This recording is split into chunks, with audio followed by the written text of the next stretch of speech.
Saludos, bienvenidos a nuestro canal de Estadística para Adultos, donde veremos diferentes metodologías estadísticas utilizadas en la investigación agropecuaria. En esta oportunidad tenemos un invitado de mucha trayectoria, de mucho conocimiento de ganadería aplicada a la especie bufalina. Mi colega, el ingeniero de producción animal, Rafael Rincón, que también es gerente general de la agropecuaria Miraflores. Un verdadero y grato placer de tenerte hoy compartiendo con nosotros, Rafael. ¿Cómo estás? José, muchísimas gracias a ti. Muy buenos días a todos los que nos estén viendo. De verdad que agradecido, como te lo dije anteriormente, por el tiempo, por la invitación y pues tratar de transmitirle lo que estos años nos han enseñado en lo que es la buena praxis, en lo que es el buen trato animal. Te lo dije hace unos minutos que estábamos conversando, lo que es el poder explotar en el sector agropecuario lo que es la especie bufalina sin afectar ni al ambiente y dándole a ellos el mejor trato y bienestar.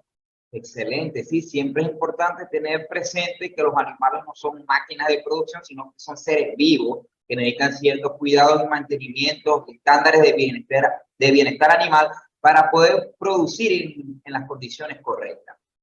Ahora, el primer punto que quiero tocar es el de los registros ganaderos, ya que es muy conocido que en nuestro bello y hermoso país la mayoría de los productores no llevan datos, no llevan registros. Entonces, quiero que nos hable un poco de tu experiencia llevando los registros. ¿Qué registros deben llevarse? ¿En qué cantidad? Y la calidad de esos registros. ¿Cómo haces para verificar esa calidad? Quiero que nos hable de tu experiencia en lo que es registros aplicados a la ganadería búfala. Perfecto. Sí, buen punto. De verdad que generalmente cuando uno empieza a hablar del sector o en este caso de la especie bufalina, siempre uno hace un sondeo de más o menos cómo se han comportado en el mundo, en el continente americano, que es el que nos atañe, y específicamente en nuestro país, en Venezuela, la especie. Y generalmente el segundo punto que uno siempre toca es ese, porque de ahí parte todo, ¿no? Soy fiel creyente, José, que el sector agropecuario, voy a hablar nacional, si bien tenemos una gran cantidad de bondades naturales, si bien tenemos una cultura muy arraigada a lo que es ese estilo de vida de la explotación ganadera en este caso, y eso son ventajas, siempre lo he dicho que eso son ventajas, ¿no? Nosotros, si bien eso es así, también debemos hacer un análisis hacia nosotros y ver en qué podemos mejorar, en qué estamos no haciéndolo bien, ¿no? Y una de esas cosas es de repente eso que hablábamos tú y yo unos minutos antes de empezar el live, que era el profesionalizarnos de verdad, el instruirnos, el de verdad ser expertos de lo que estamos haciendo. Y ahí va, obviamente, el punto que estás tocando, que es el de los registros. Sin registro, obviamente no hay ninguna decisión gerencial acorde y real a lo que estemos haciendo. De los registros parte todo. De los registros parte ver dónde estamos y ver a dónde y cómo podemos hacerlo. Entonces, ese es un punto de honor, digamos, si es lo que tú dices cierto. Si haces un sondeo a nivel nacional de cuántas ganaderías, digamos, independientemente de que sean vacunas o bufalinas, llevan registros y qué tan automatizados están. Y además de eso, qué tanto toman decisiones basadas en esos registros, es una minoría. Obviamente, ahí hay que trabajar en eso, hay que ser muy intensivos en lo que es la recolección de los datos, hay que ser muy responsable en lo que es la transmisión de los datos a donde tú los estás depositando y después, obviamente, eso te va a garantizar que el análisis y la toma de decisión sea la más real a lo que tú tienes en tu negocio, ¿no? Porque quien tanto toma la data es importantísimo si lo comparas también con quien tanto la procesa, ¿ok? Entonces, eso es importante. Para hacerlo más sencillo y más, digamos, claro, hay que tomar toda la información que uno pueda en el día a día, en absolutamente todo, porque no solamente es la parte de los registros productivos o reproductivos del rebaño, ¿no? Que me imagino que ahora entraremos en ese punto específicamente, pero también necesitas tomar tiempos de pastoreo, intención, intensidad, duración, todo, pluviometría, absolutamente todo. En las labores, digamos ya hasta del personal obrero, toda la información que tomes te va a llevar después a tener de verdad una idea de cómo está funcionando el negocio y de ahí en adelante poder decidir a dónde y cómo te dije, cómo vamos. Excelente. Hay una cuestión también de que alguna ganadería, algunas personas, por decirlo así, tienden a llevar registro, pero solo de los animales que ellos consideran superiores, que ellos consideran que son, por decirlo de esta manera, élite, y dejan de un lado al resto del rebaño en la toma de registro, solo para llevar un récord de los hijos de algunos animales o de los mismos animales, o búfalas o vacas, si hablamos en vacuno, que ellos consideran. O sea, y el deber ser, quiero que nos hable de eso, es llevar registro, como tú bien dijiste, de todo el universo de los animales de la finca, para ser representativo, no solo de los animales, sino de todos los acontecimientos que pasen en el sistema de producción. Entonces, quiero que nos hable de eso. ¿Cuál es la cantidad de los registros y la calidad de los registros? Porque también se sabe que muchas veces se pueden llevar registros erróneos por una falla humana. Entonces, la importancia es también tener un profesional que conozca del campo para identificar esos registros que están mal tomados. Quiero que nos hable un poco de eso, Duarte. Sí, correcto. Eso, por eso te dije, importantísimo quién los toma y quién los procesa. Pero la primera pregunta que hiciste, hay dos preguntas allí juntas, ¿no? La primera que hiciste es que si toman datos de alguna parte del rebaño y de la otra no. ¿Qué van a hacer con eso? Tener información de eso que quieren, pero no es la información del rebaño. Están teniendo información independientemente e individualmente, pero no es el global del rebaño. Y yo quisiera saber, cuando vas a hacer un diagnóstico, cuando vas a tomar una decisión, cómo está el rebaño. O sea, hay distintos manejos o inclusive si es bajo el mismo manejo, la respuesta de cada individuo es distinta. Entonces, lo recomendable, y eso es básico, es que sea a todo el rebaño. O sea, tú pasas y tú tomas la información de todo lo que está aconteciendo en el ambiente, de todo lo que está contrarrestando los manejos que tú estás tomando, ¿no? O sea, debes tomar la información completa. Esa es la recomendación. Independientemente de que seas de una actividad, independientemente de que sea de un individuo obrero o independientemente de que sean de los individuos y animales de lo que son los ejemplares, pues deberías tomar el universo completo para después tomar una decisión de que si, mira, estos individuos sobresalieron o están deficientes en estas variables en comparación con los otros por estas razones, ¿no? Porque es distinto manejo o porque es el mismo manejo y sencillamente es distinta respuesta, que es donde tú a la hora de la verdad, si vamos a los registros productivos o reproductivos, es lo que tú quieres saber aislar o identificar los individuos que te están respondiendo de la mejor manera o los que te están respondiendo de la manera que no deseas para poder ser eliminados, ¿me entiendes? Eso es lógico. Excelente. Ahora vamos a hablar de los registros desde un punto de vista de los tipos de registros. Sabemos que hay registros productivos y están también los registros reproductivos y los registros genealógicos, por decir, los registros de pedigrí. Quiero que nos hable de tu experiencia en estos tipos de registros. Son todos fundamentales, tanto los productivos, hablando de productivo hablo tanto leche como carne, hablo de los dos, que estén asociados a la producción láctea y al crecimiento de los animales, ¿no? Incluso a registros también ya después de sacrificado del animal. Y también a los registros reproductivos, todas estas variables que tienen que ver con la reproducción del rebaño y la genealogía. ¿Por qué tenemos que meter la genealogía como parte fundamental de los registros? O sea, llevar quién es el padre y la madre de los individuos. Básico. Ok, esto que estás tocando es lo elemental, lo obligatorio, lo importante.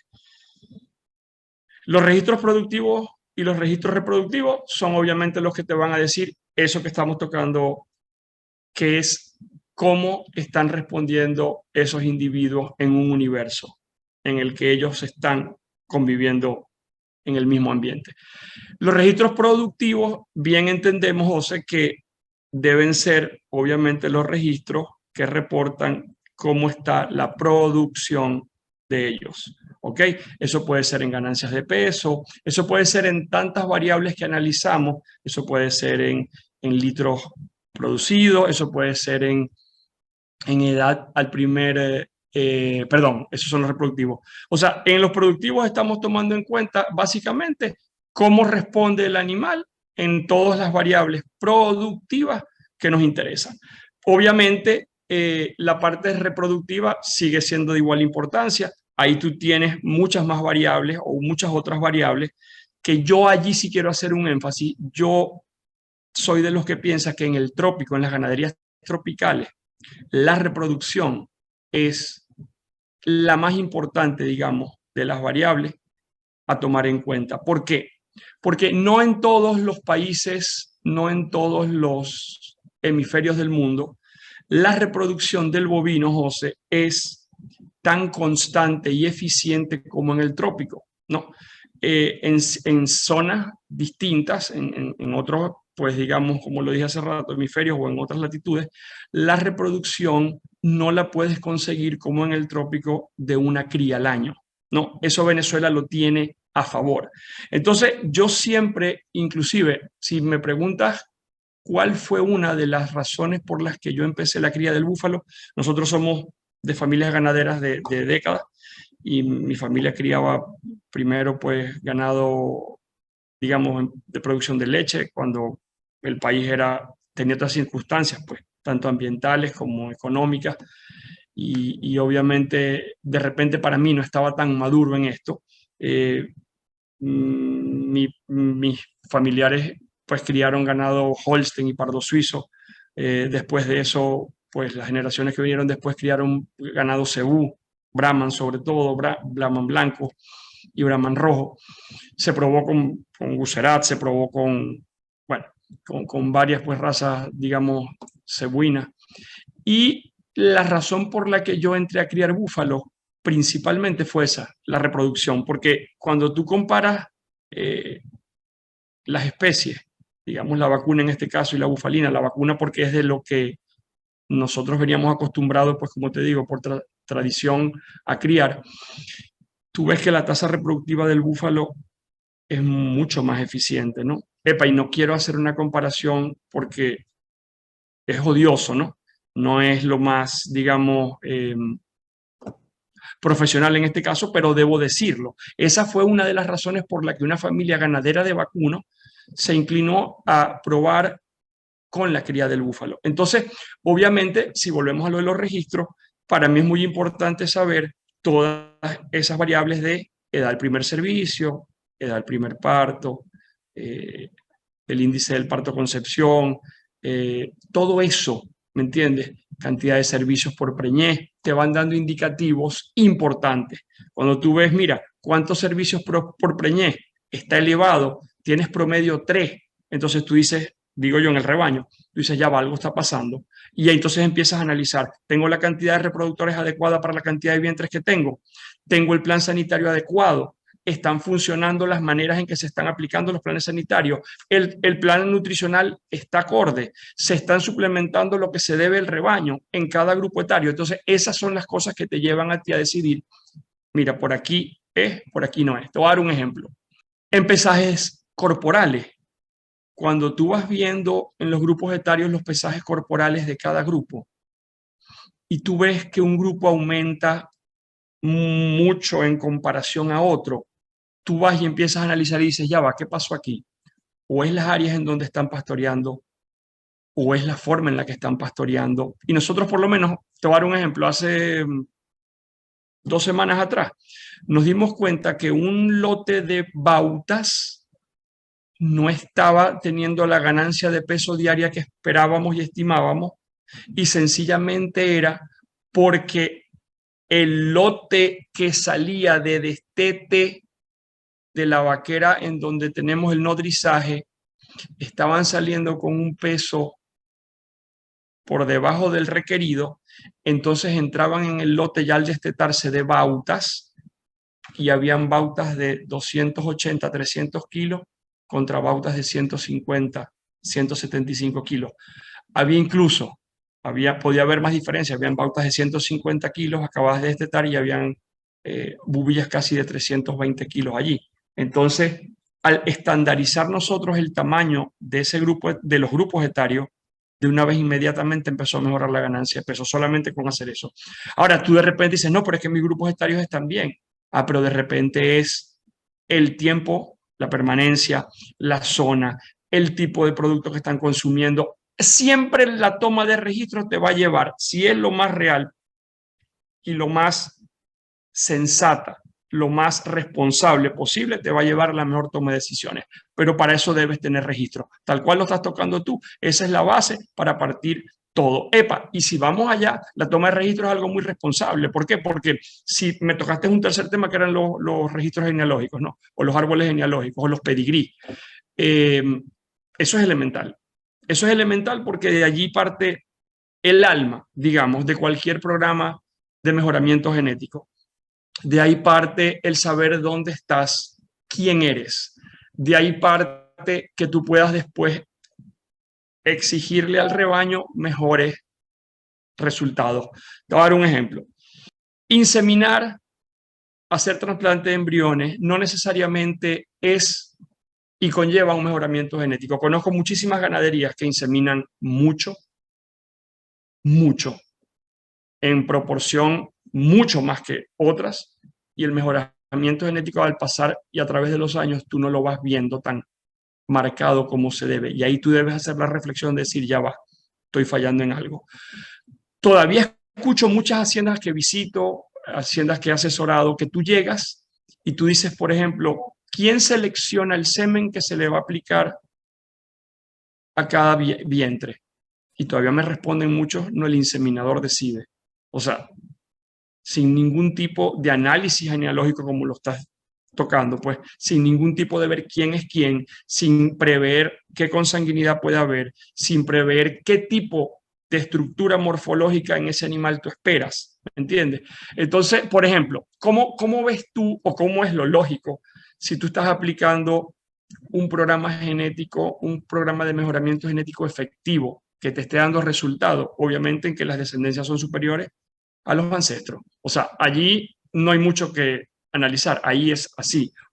¿Mejores en qué? En las variables que tú quieras, en las variables que tú estés mejorando, en las variables de tu interés o del interés de la agropecuaria, de la ganadería, del rebaño, ¿no?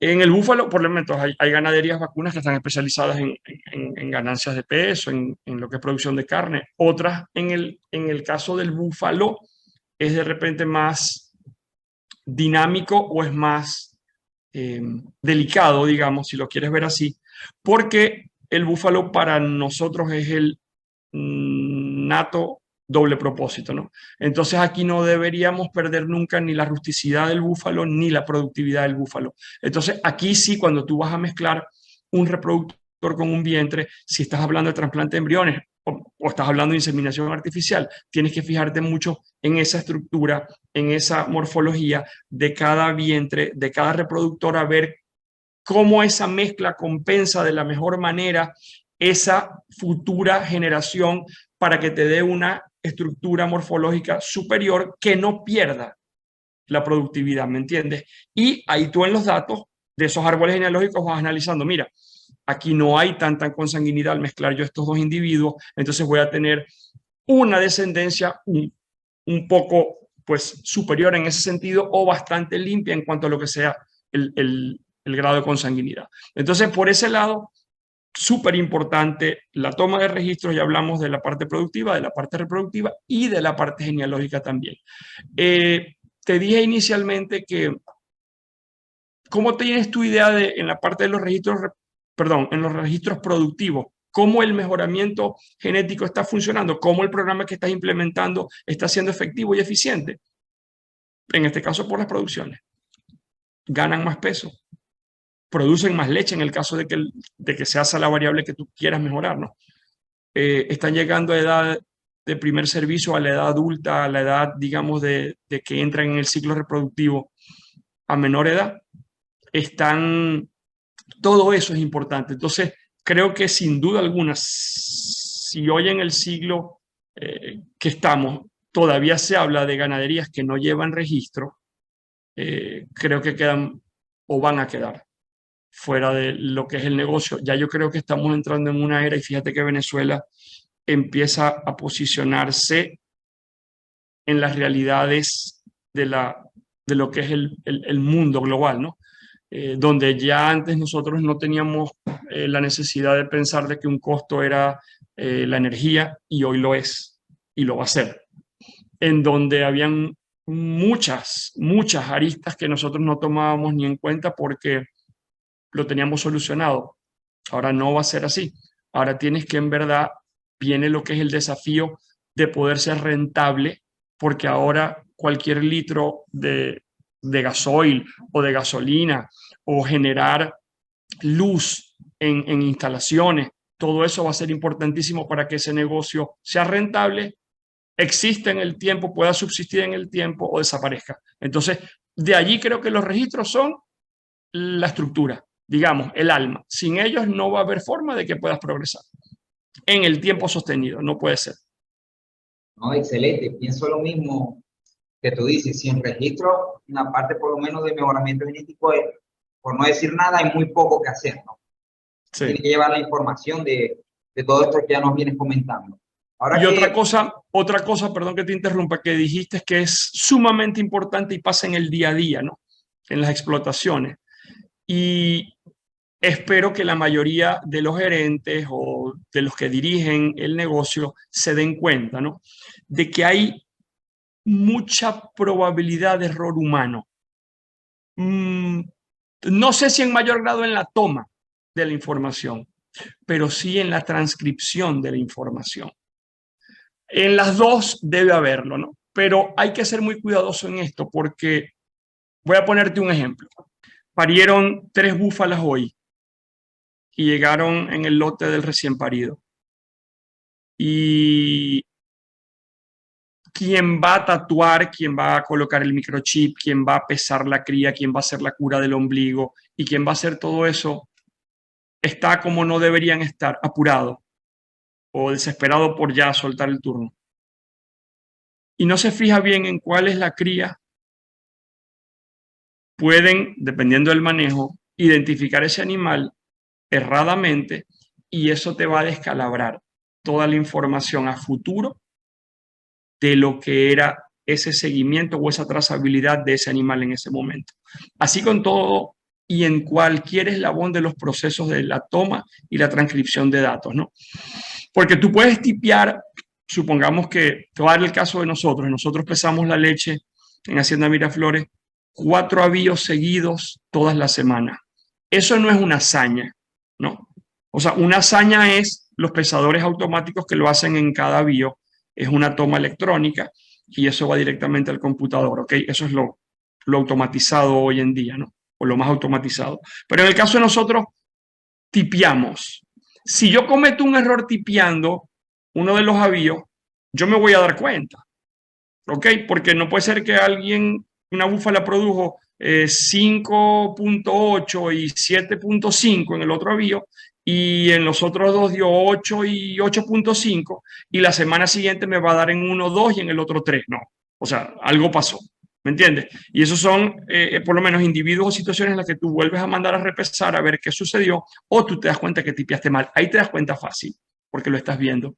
Pero hay muchas prácticas, actividades diarias en las que se cometen errores y hay que estar muy pendiente porque no sale muy fácilmente en un número o la prueba de que hubo un error, sino que si ese animal fue tatuado, colocado microchip, identificado como hijo de esta búfala, y no es así, y de repente ellos inmediatamente no ordeñan y se van a un lote, o los empiezan a ordeñar, no sé, cuando tienen 2 meses de parida, y ya las crías están, o van a un ordeño mecánico y las crías van a otro lugar, entonces ya tú crees que aquella cría es de esta búfala. Y entonces viene después, dentro de años, cuando parió la hija y dijiste, pero ¿por qué si es hija de este y de esta, no era lo esperado? Ah, bueno, porque en genética nunca 2 y 2 es 4. Esa es la explicación que le vas a dar en ese momento. Pero no, hubo un error humano y no te diste cuenta y de repente vas en algún momento a descartar ese animal o vas a decir todo lo contrario. Mira, qué excelente me salió un animal de 2 individuos que no eran tan élite. No pasa muy seguido, pero puede pasar. Lo que te quiero decir es que mi énfasis es en recalcar la responsabilidad, la pulcritud al momento de la toma y la transcripción de los datos. Pero, conclusión del tema, es imprescindible la toma de información, la transcripción y el análisis de los mismos para llevar un negocio en buen camino, digamos. No, excelente. No, es muy cierto lo que tú dices, que por supuesto pueden existir errores humanos en el momento de llevar la información, pero lo importante es detectarlo a tiempo, tener a las personas calificadas que puedan detectar ese error para poder solventarlo de la mejor manera y lo más rápido posible, no cuando ya sea muy tarde.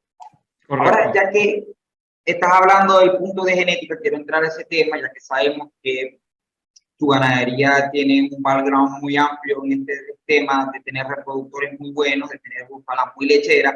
Entonces, quiero que nos hable de este punto fundamental de genética. Sabemos que hacer genética sin llevar registro no se puede, pero ya tú tienes todo esto complementado y hay dos formas de hacerlo, o hacer selección o traer material genético. Cuando hablo de eso, es traer semen de unas ganaderías que lleven registro y tengan disponibles los reproductores para mejorar el rebaño, o hacer las dos alternativas, hacer selección y también traer de otros lados material genético para implementar en el rebaño. Entonces quiero que nos hable de las estrategias, de qué es lo que tú haces en Hacienda Miraflores para lograr estos índices productivos a través del mejoramiento genético.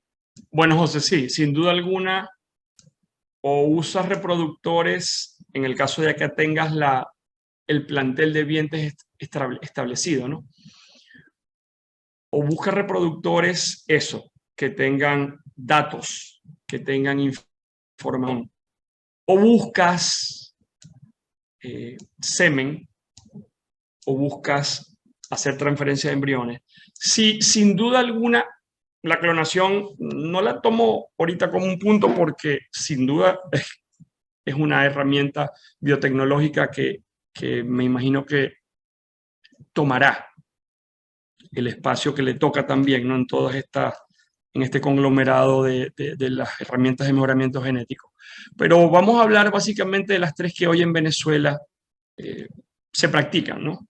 Entonces, claro, tú te consigues de todo, tú te consigues clientes. Yo digo clientes en el caso de nosotros como centro de recría, que tienen volumen de vientres, no usan ninguna de las dos herramientas biotecnológicas de las que estamos hablando, como inseminación artificial o trasplante de embriones, porque su dinámica, su negocio, el volumen, no les permite tener la logística adecuada y responsable para poder implementar estas herramientas. ¿Qué pasa? Yo estoy de acuerdo, y es obviamente respetable, que ellos vayan y busquen reproductores élites, reproductores que les vayan a mejorar la calidad en su rebaño. Está bien, eso es lógico. Eso es preferible a tratar de ponerse a inventar en estas herramientas de mejoramiento genético si no tienen, como te digo yo, la logística de implementarlas bien. La inseminación artificial, sin duda, es la herramienta de mejoramiento genético usada más masivamente en el mundo, ¿ok?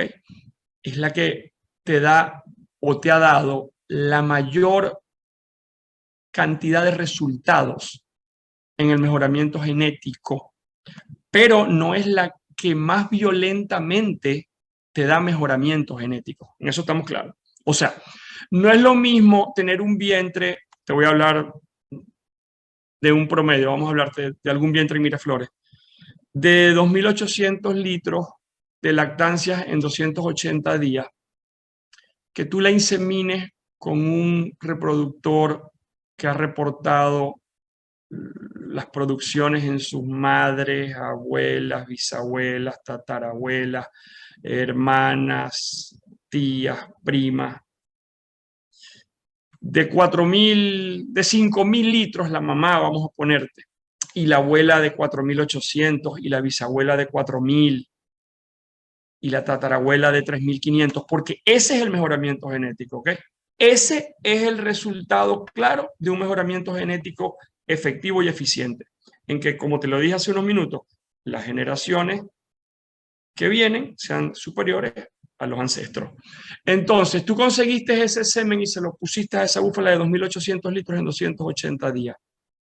¿Qué porcentaje van a mejorar las hijas la producción de leche? No el mismo que si tú tienes un embrión que está hecho de una búfala élite, vamos a ponerte el caso de alguna ganadería X, con un reproductor élite.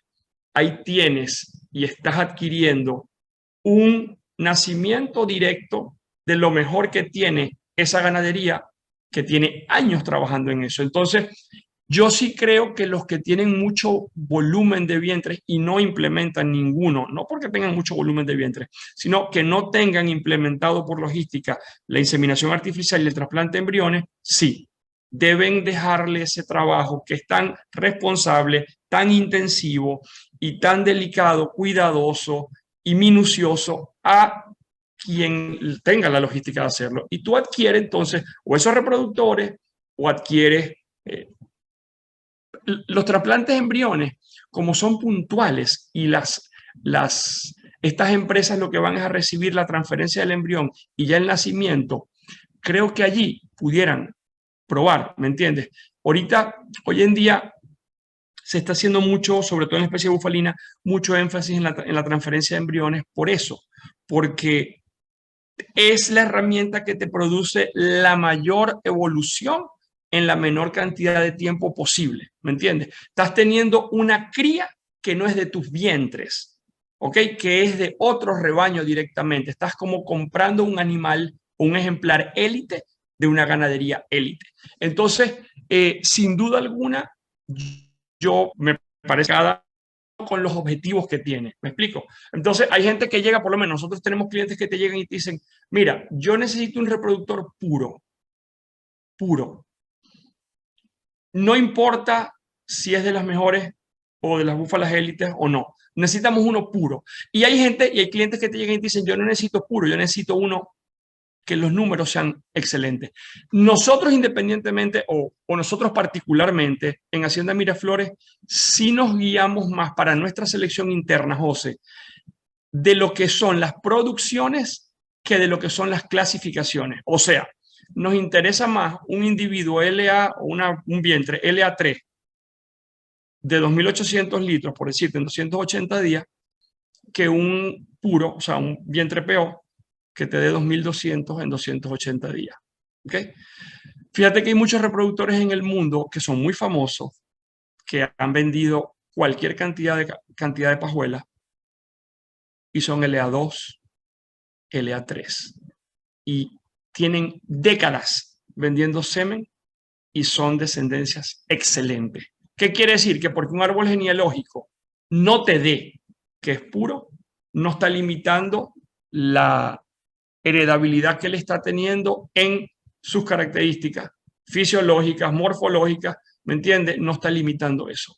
Por supuesto, no quiero que se malinterprete esto, ¿no? Por supuesto, el objetivo es conseguir individuos puros, probados, o sea, SPO que dé 3.800 litros en 280 días, o ponlo como el ejemplo anterior, 2.800 litros en 280 días, y sea puro. Y en el caso del reproductor, que sea puro y se estén probando las hijas, las nietas, que haya prueba en las tías, en las hermanas, madre, abuela, bisabuela, tatarabuela. Eso es como decirte, el objetivo definitivo, un puro probado. Pero mientras tanto, cualquier animal que tenga buenos valores, que lleve un seguimiento de su pedigrí, de su árbol genealógico, ¿ok? Es bien aceptado. O sea, espero que se haya entendido bien lo que acabo de explicar. No, perfectamente. Ahora quiero indagar en un tema, ¿no?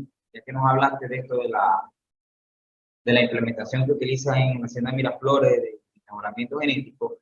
Quiero también indagar en la parte de que tú sabes que la ganadería vacuna, y muy lo tocaste por encima, pero lo quiero discutir también, se oscila a hacer muchos cruzamientos, ya que son necesarios. Que, por ejemplo, tenemos una raza de grande actitud lechera, puede ser unos bostauros, y se suele cruzar con bosníticos para aprovechar no solo heterosis, sino la complementariedad, darle rusticidad, darle adaptabilidad a esos animales, a ese rebaño, pero con búfalos se suele buscar lo contrario, es decir, buscar el que sea puro de origen, el animal feo, ya que es bien sabido que los búfalos vienen del continente asiático, más que todo de la India, y ya están adaptados al trópico. Por eso no tanto se hace énfasis en un cruzamiento, sino que se busca la absorción al PO. Entonces, quiero que nos hable de esto, cómo se ha llevado en Agropecuaria Miraflores. O sea, si ustedes están buscando animales lo más puros posible con altas producciones o cómo lo que están haciendo ahí. Primero te voy a tocar el tema que tocaste tú, que es el de poder trabajar la especie con individuos puros. Esa es una de las ventajas del búfalo, ¿no? A mí me parece excelente. ¿Qué pasa? Que en el vacuno siempre, y yo lo vi desde niño, ¿no? Venían políticas gubernamentales que apoyaban de repente la producción de leche. Bueno, estamos de vuelta, tuvimos un inconveniente de luz, pero puedes continuar con lo que nos estaba diciendo, Rafael. Bueno, sí, sobre la especie bufalina y trabajar con individuos puros y la experiencia que tenemos con la especie vacuna, que yo desde niño vi que cuando habían políticas gubernamentales o sencillamente la situación estaba a favor de un precio alto en la producción en la leche, entonces todo el mundo iba y metía semen de animales lecheros o empezaba a valer dinero la novilla lechera. Y entonces cuando venía lo contrario, todo el mundo buscaba Brahman, todo el mundo... O sea, ¿a dónde puedes llegar? ¿A dónde puedes llegar si siempre cambias el rumbo del destino que llevas? Esa es una pregunta muy, de repente, básica, pero yo siempre me lo pregunté y obviamente hay situaciones en las que tú debes cambiar la estrategia, ¿no? Pero cambiar el objetivo, ya eso no es a mediano o a corto plazo. Cambiar el objetivo para mí debe ser a largo plazo. Y entonces cambiar e inseminar con otro tipo de raza que es totalmente distinta a la que estás usando. Entonces en ese vaivén, ¿dónde queda el rebaño? Queda en ese que llamamos doble propósito, supuestamente. Para mí el nato doble propósito es el búfalo. Y además puedes trabajar con razas puras. Entonces vuelvo y te digo, como te lo estaba diciendo antes del break, que tienes una gran ventaja. Para mí eso es un gran beneficio, poder trabajar con razas puras. Me preguntaste que qué hacemos en Miraflores. En Miraflores, te lo respondí también anteriormente, si vamos buscando las razas puras, en el caso de nosotros trabajamos independientemente el rebaño de Murray, independientemente el rebaño de Mediterráneos, que para nosotros es difícil porque no es una hacienda de grandes extensiones, ¿no? Entonces tenemos muchos lotes. Entonces eso obviamente dificulta el pastoreo, hay que tener muchas divisiones. No es que lo dificulta, sino que lo hace muy estricto, pues digamos. Y nosotros sí buscamos esa absorción hacia el animal puro, pero en el camino se van quedando muchos individuos. ¿Qué te quiero decir? Que de repente yo hoy elimino un vientre LA4, que es el preámbulo al puro, y lo elimino porque sencillamente está en su segunda lactancia y no dio lo que tenía que dar. ¿Ok? Lo eliminamos. Posiblemente a su descendencia le damos la oportunidad, pero ella se va. ¿Qué pasa? Que de repente un animal que no te dé 10 litros en el pico, en la primera lactancia, nosotros en Miraflores, una vez, si en la segunda lactancia no dio 10 litros en el pico, si ese animal en los 280 días no te está dando más de 2.200 litros, se debe ir. Se debe ir. Nosotros allá exigimos medio litro más por animal cada año. O sea, que las búfalas que estaban de promedio de 7 litros y medio, vamos a ponerte en el 2021, en el 2022 se van. Se van. Puede pasar que, claro, que en el 2021 era su primera lactancia, cerró la primera lactancia. Ok, esperamos que cierre en el 2022, pero si en el 2022 da 7 litros y medio, se va. Se va. ¿Me entiendes? Entonces, conclusión, buscamos puros con los mejores niveles de producción posibles y aceptables en el caso de nuestra empresa. Esa es la respuesta concreta.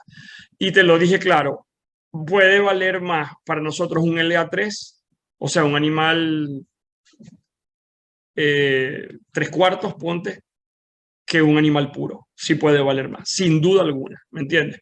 Y si me preguntas, ¿qué busca más la gente? La gente busca más la productividad que la clasificación. O sea, más un animal productivo que un animal de alta, digamos, de alto grado de pureza en la raza. Vuelvo y repito, José, creo que el objetivo importante es llegar a animales puro probados, pero en ese trayecto hay animales que son de menos, digamos, porcentaje de la raza y muy valiosos, ¿me entiendes? No hemos tocado el temperamento, ¿no? En la especie bufalina y en general en el ganado, en la especie vacuna también, ¿no? Uno debería ser muy analítico de lo que es el temperamento, dependiendo del negocio que tú quieres, pero yo no creo que ni para la lechería, ni para las explotaciones de ceba, tú quisieras animales bravos, nerviosos, ariscos. Eso creo que no lo queremos. Entonces, también eso se hereda. Nosotros ahorita estamos tomando muy en cuenta eso, el temperamento de los animales. El temperamento porque nosotros venimos de absorber una ganadería que se ordeñaba con presencia de la cría, sin uso de oxitocina sintética, sin suplementación. Y vinimos a una ganadería en la que estamos ordeñando sin presencia de la cría, sin uso de oxitocina y con suplementación. Entonces, el temperamento lechero, la disposición de producción de leche, durante estos 12 años hemos tenido que irla seleccionando porque tuvimos que ir descartando esos animales que se secaban porque no daban leche sin la cría y sin el uso de oxitocina sintética. Esos animales que tenían pezones muy duros y daban 15 litros a mano, pero con el ordeño mecánico daban 3. Esos animales que a los 3 meses se estaban secando porque ya nada más daban 3 meses leche porque no tenían la cría ni había pues el uso oxitocina. Todo eso lo fuimos eliminando. Esos son que son predisposiciones o disposiciones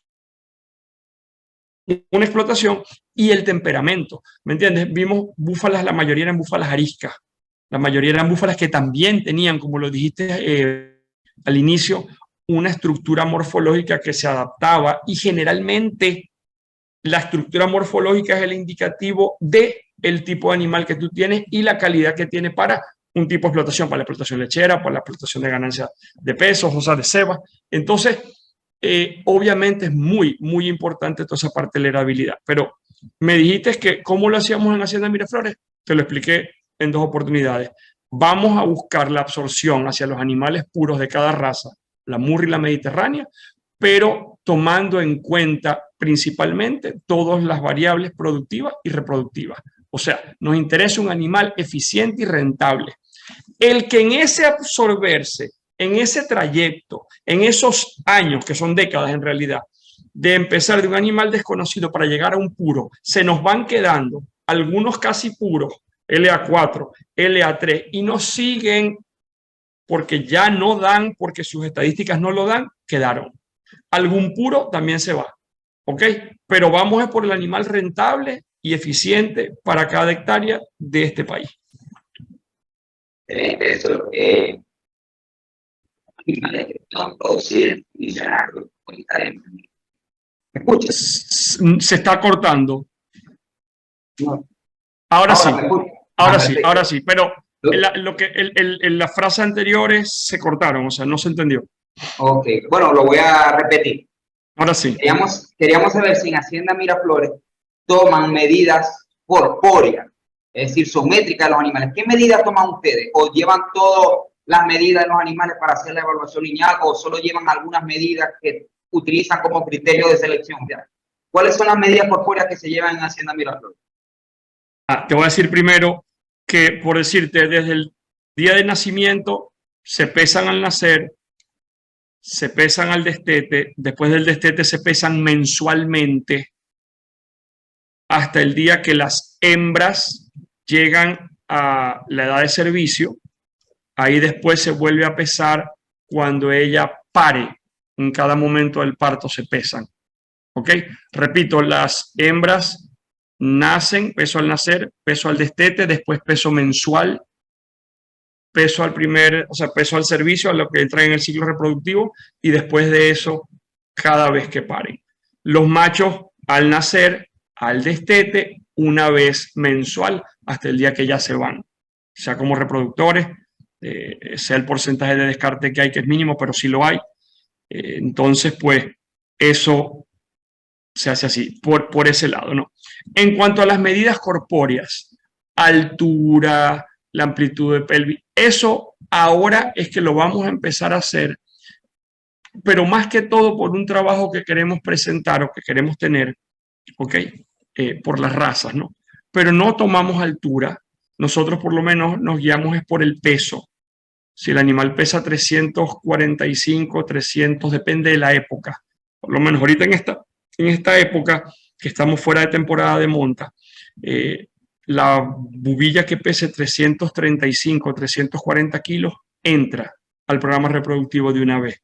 ¿Por qué? Porque sabemos que son periodos de latencia en donde la expresión reproductiva no es muy activa, pues. Entonces, nosotros las metemos a servicio de ese peso porque mientras ellas tardan en ciclar, en que se preñen, lo más seguro es que agarren los 350, los 355. ¿Ok? Cuando estamos en temporadas de alta actividad, temporadas de monta, dícese noviembre, diciembre, enero, eso sí, ahí esperamos los 345, 350 y se meten en torar, ¿me entiendes? Pero, o a servir, pues, en este caso.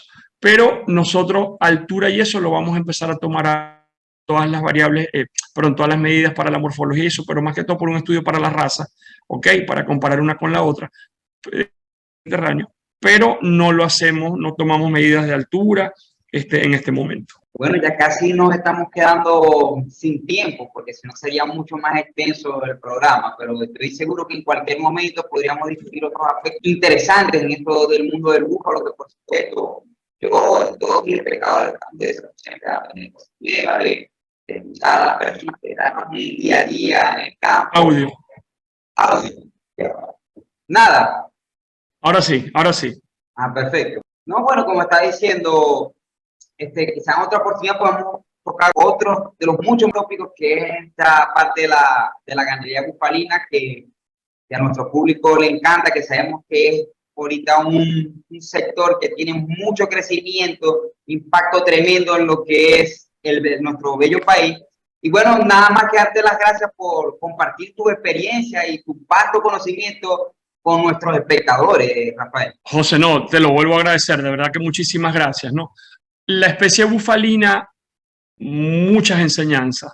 Es un universo en el que entras y en realidad te das cuenta de lo que es la naturaleza, ¿no? Ellas son animales muy, digamos, antiguos, ¿no? Milenarios.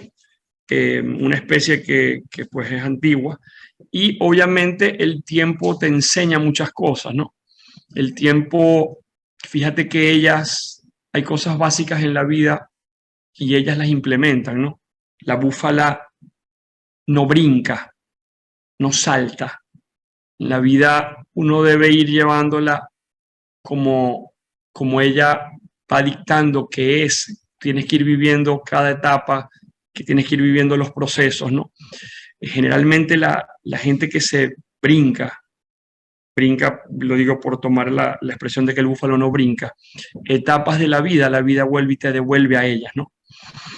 La búfala, fíjate que es muy gregaria, o sea, es en grupo. Los humanos creo que debemos aprender mucho de ellas, ¿no? Fíjate que de las organizaciones más perfectas del mundo, que es la de las hormigas, siempre juntas, un solo objetivo. A ellas no les importa quién carga más peso que la otra, quién trabaja más tiempo que la otra. Ellas van por un solo objetivo, el búfalo siempre junto, para defenderse, para reproducirse, para todo siempre junto, ¿no? Entonces, es un tema, te toco esta reflexión porque estás diciendo que en otra oportunidad siempre hay que hablar del búfalo, ¿ok? Siempre hay que hablar de la especie, hay muchos ámbitos, la parte gremial. Ahora hay una cosa que quiero de una vez dejarlo aquí para invitar pues al Congreso Mundial que es ahora en noviembre en la ciudad de Caracas. Quiero que sepan que los dos eventos más importantes de lo que es la especie bufalina en el mundo son, primero, el Congreso Mundial, que se hace cada 3 años y cambia de continente.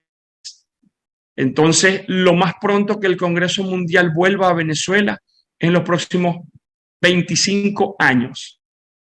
Congreso Mundial anterior que fue en Venezuela fue en el año 2001.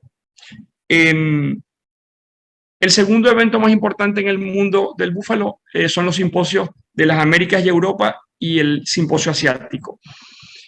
Toca en Venezuela este año el Congreso Mundial. Venezuela en el continente americano es el país, yo lo llamo hoy, más próspero en la cría del búfalo o en la cría de la especie bufalina, ¿no? Somos el país que mayor cantidad de cabezas de búfalo tiene en el continente americano, el país que mayor proporción de rebaño nacional ordeña, el que mayor producción de leche produce, valga la redundancia.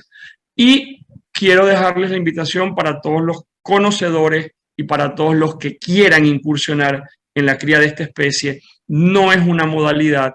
El búfalo llegó para quedarse. Ya les dije al inicio que la naturaleza es la expresión de Dios en la tierra y por naturaleza el búfalo es un bovino, un rumiante sumamente eficiente que hace que sea rentable el negocio ganadero. Así que les dejo la invitación. Estoy a la orden, José, para cuando quieras. Hay muchos temas que tocar del búfalo y algunos que no son del búfalo también, pero bueno, estoy a la orden y muchísimas gracias por la invitación, de verdad. Bueno, sin nada más que decirte, nos despedimos entonces, Rafa. Saludos.